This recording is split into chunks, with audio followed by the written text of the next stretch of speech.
Assalamualaikum warahmatullahi wabarakatuh.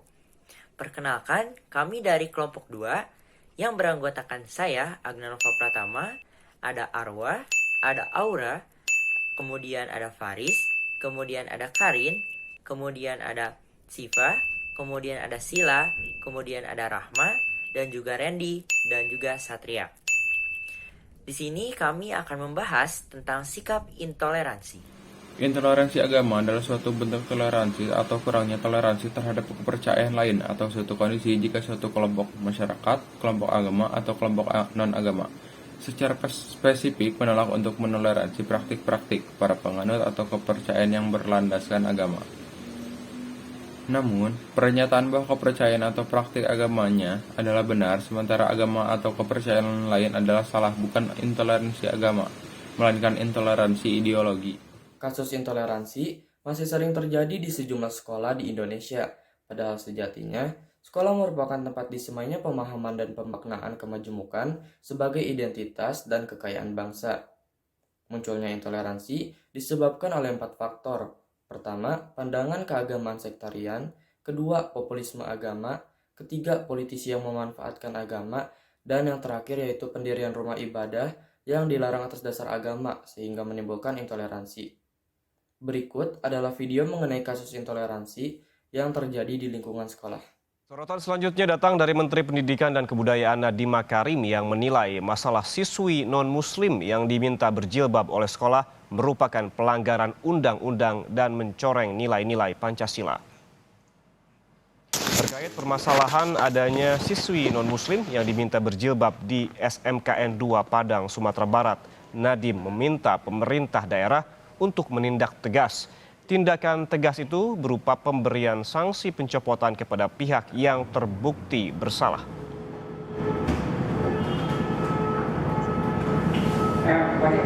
Maka sekolah tidak boleh sama sekali membuat peraturan atau himbauan kepada peserta didik untuk menggunakan model pakaian kekhususan agama tertentu sebagai pakaian seragam sekolah, apalagi jika tidak sesuai dengan agama atau kepercayaan peserta didik.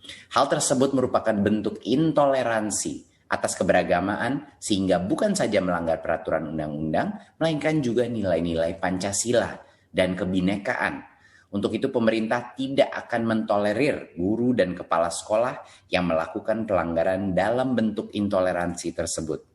Sejak menerima laporan mengenai SMKN 2 Padang, Kemdikbud telah berkoordinasi dengan Pemda untuk segera mengambil tindakan tegas.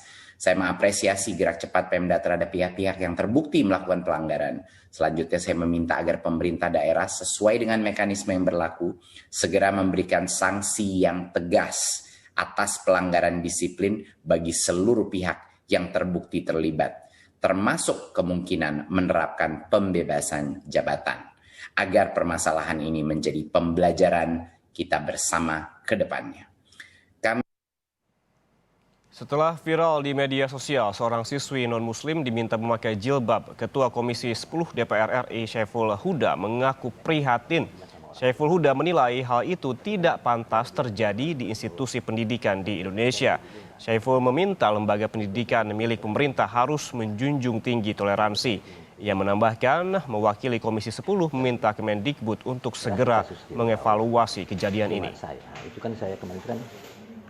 Saya kira ini cara pembelajaran yang tidak tepat yang dilakukan oleh tenaga pendidikan kita, terutama terkait dengan bagaimana pembelajaran terkait dengan kebinekaan di Indonesia. Sikap semacam ini tentu harus secepatnya disudahi karena Indonesia berpijak kepada kebinekaan, menghargai seluruh warga negaranya, tidak terkecuali seluruh siswa-siswinya sebagaimana agamanya masing-masing.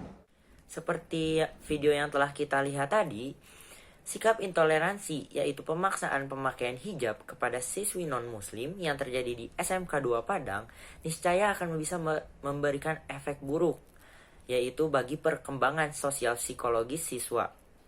Tindakan pemaksaan itu bukan hanya melanggar hak asasi anak, tetapi juga beresiko menjadi investasi sikap sempit dan bahkan kultur kekerasan menghadapi keberagaman yang sebetulnya menjadi roh dan identitas bangsa Indonesia yang multipluralis. Guru tidak berhak memaksa siswanya untuk melakukan aturan atau ritual agama tertentu di sekolahnya, apalagi sampai memberikan sanksi khusus bagi yang tidak mengikutinya. Setiap manusia butuh memupuk keimanan sesuai agama yang dianutnya. Guru tidak berhak mempengaruhi keimanan siswa dengan memaksa mereka mengikuti mata pelajaran agama tertentu. Guru seharusnya menjadi teladan bagi siswi-siswinya, memperlihatkan akhlak yang baik, cinta kasih, dan mendoakan seluruh siswanya. Baik, sekian saja yang dapat kita sampaikan. Semoga apa yang kita bahas tadi bisa bermanfaat untuk kedepannya dan juga bisa menambah wawasan kita. Wassalamualaikum warahmatullahi wabarakatuh. Terima kasih.